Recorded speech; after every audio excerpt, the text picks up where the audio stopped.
చదువుతాము, వింటాం. అంటే అప్పటి నియంతృత్వ ధోరణులు ఎలా ఉండేవి, అప్పటి నియంతృత్వ ప్రభుత్వాలు ఎలా ఉండేవి, నచ్చకపోతే బెదిరింపులు ఎలా ఉండేవి, దారికి రాకపోతే చంపేసే పరిస్థితులు ఎలా ఉండేవి. దానికి ఏం తక్కువ కాదు ఈ మద్యం మాఫియా వ్యవహారం. అంటే ఫ్యాక్షనిజానికి ఈ మాఫియా జోడు కడితే ఎలా ఉంటుంది అనేది ఇందులో తేటతెల్లం అవుతుంది. అంటే మాట వినకపోతే తుపాకులతో బెదిరించి కూడా అవినాష్ రెడ్డి, మాజీ ఎంపీ అవినాష్ రెడ్డి తండ్రి వాళ్ళు ఇలాంటి పనులన్నీ చేశారు. సరే పైకి పాపం అమాయకులు, చిన్నపిల్లాడు అని వాళ్ళు ఏ సర్టిఫికెట్ ఇచ్చుకున్నా కూడా సిట్టు దర్యాప్తులో అయితే వాస్తవాలన్నీ బయటపడుతున్నాయి.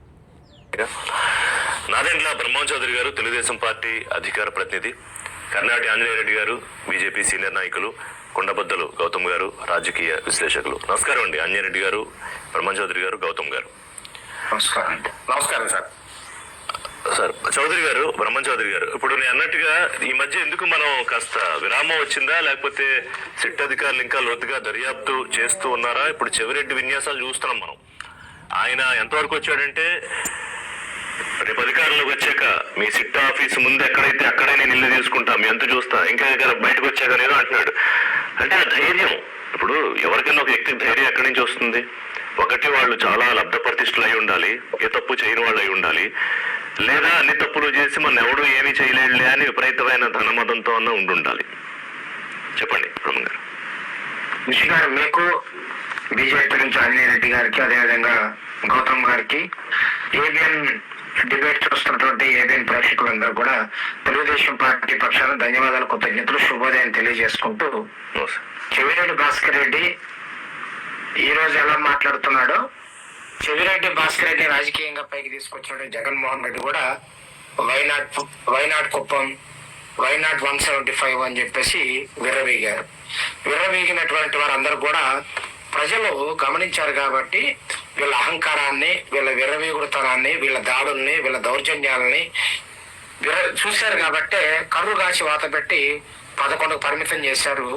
ఈ రోజు ఏదైతే వీళ్ళల్లో నచ్చనటువంటి అంశాలు ఏవైతే ప్రజలు గమనించారో వాళ్ళని 11కు పరిమితం చేస్తే ఇంకా కూడా వీళ్ళు బహిరంగంగా బయటకు వచ్చి మేము అధికారంలోకి వచ్చిన తర్వాత దాడులు చేస్తాం, దౌర్జన్యాలు చేస్తాం, లేకపోతే హత్యలు చేస్తాం, రపరప గంగమ్మ జాతరలో పొట్టేళ్లు కొట్టినట్టు కొడతామని చెప్పి వీళ్ళు ఇవన్నీ చేస్తున్నటువంటి అంశాన్ని ప్రజలు గమనించే ఇలాంటివి రాష్ట్రంలో తావులేదు, ఇలాంటివి కరెక్ట్ కాదు అని చెప్పేసి ప్రజలు అసలు ఊహించినటువంటి మెజార్టీలు కానీ, ఊహించినటువంటి సీట్లు కానీ కూటమి ప్రభుత్వానికి ఇచ్చారు.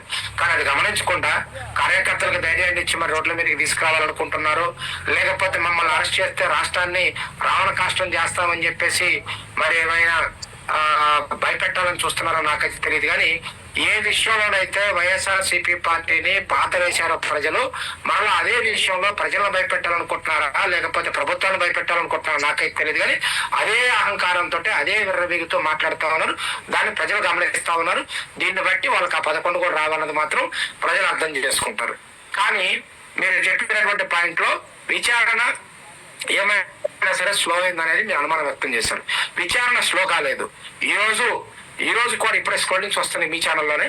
ఈ రోజు కూడా చాణక్య బెయిల్ పిటిషన్ మీద సిట్ కానీ లేకపోతే ప్రభుత్వం కానీ కోర్టుకు హాజరవుతుంది.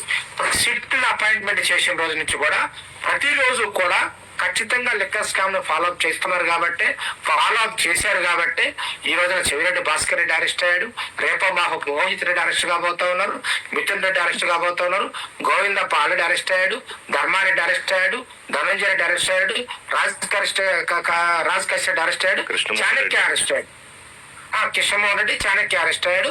వీళ్ళందరికీ ఇంకా కూడా వీళ్ళ కింద మళ్ళీ అటెండర్లు పెట్టుకున్నారు. వాళ్ళందరూ కూడా పెద్ద పెద్ద జాబులు చేసుకున్న వాళ్ళ వ్యాపారస్తులు తీసుకొచ్చి, అంటే నమ్మకస్తులు కావాలి కదా, పెద్ద పెద్ద లగ్జరీ కార్లు తీసుకెళ్లి డబ్బులు ఎలా అంటే బెవరేజ్ కార్పొరేషన్ నుంచి లిక్కర్ కంపెనీలకి, ఆదాన్ డిస్టరీస్ కావచ్చు, స్పై ఆగ్రో లిక్కర్ కావచ్చు, లేకుంటే నీలా డిస్టరీస్ కావచ్చు,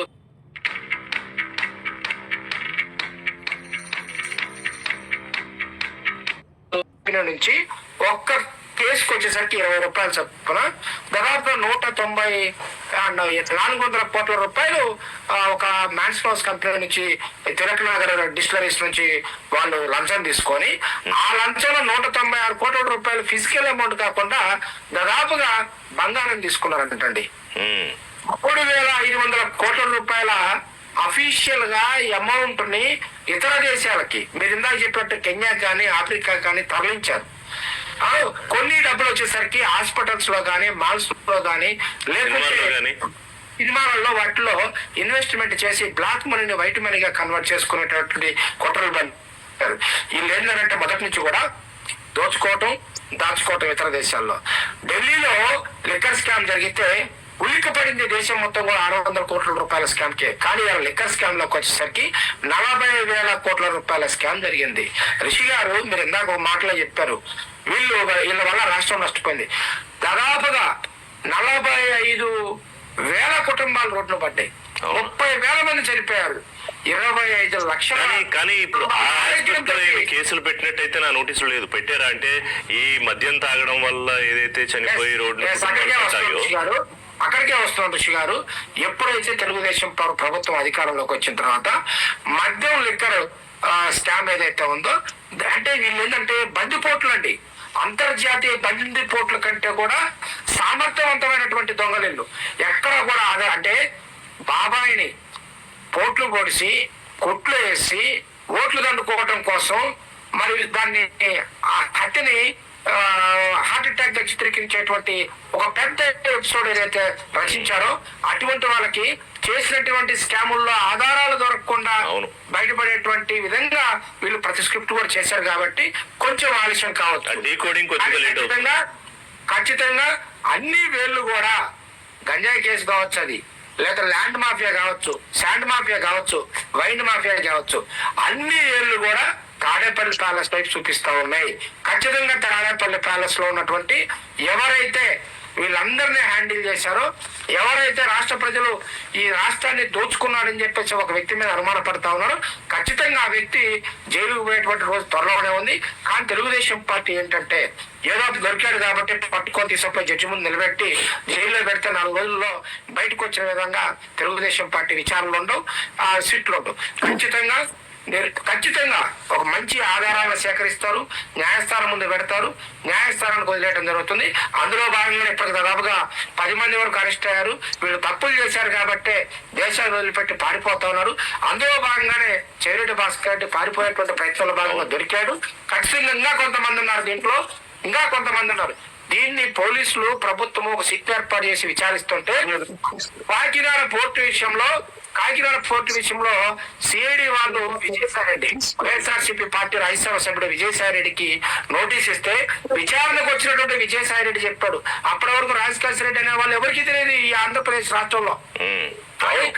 ఐటీ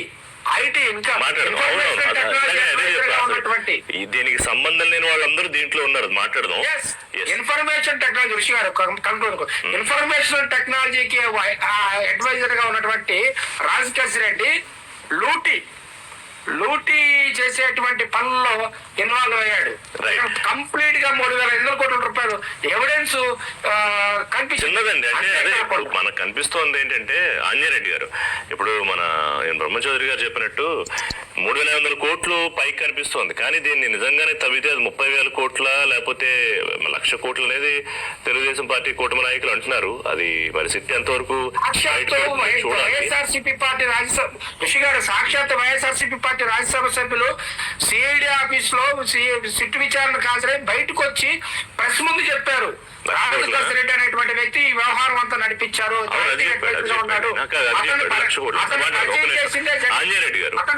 అతన్ని జగన్మోహన్ రెడ్డికి పరిచయం చేసిందే నేను, అరవిందో వాళ్ళతో డబ్బులు ఇప్పించాను వడ్డీకి, వాళ్ళకి ఇంతవరకు డబ్బులు పే చేయలేదని చెప్పేసి దానికి కావాల్సిన ఆధారాలు ఉంటే నేను ఇస్తాను అని చెప్పేసి వాళ్ళ పార్టీకి సంబంధించి అందరి బట్టలు ఇంకా విప్పుతాను అన్నాడు ఆయన కేసులో జగన్మోహన్ రెడ్డి ఒక నిమిషం ఆంజనేరెడ్డి గారు ఇప్పుడు నాకు మామూలు సందేహం ఏంటంటే ఇప్పుడు